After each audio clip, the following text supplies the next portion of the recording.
Di zaman sekarang ni, nak tak nak memang nak kena ada website sendiri untuk menonjol lebih dari orang lain yang setakat ada media sosial.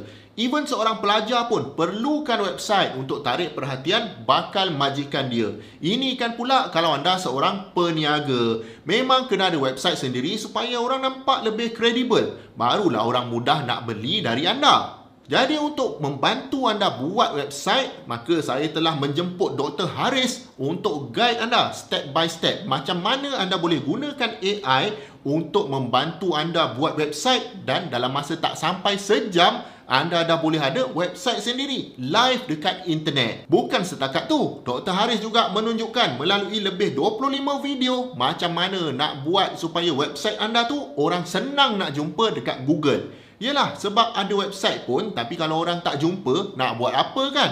Sekali join je, anda akan dapat akses kursus ni sampai bila-bila. Maknanya, bila-bila masa anda nak tonton, berapa kali anda nak tonton pun tak ada masalah. Asalkan website anda tu siap. Jadi kalau anda berminat nak buat website sendiri, nak ada website anda sendiri, dan nak Dr. Haris guide anda macam mana nak buat website step by step, saya jemput anda klik link di bawah.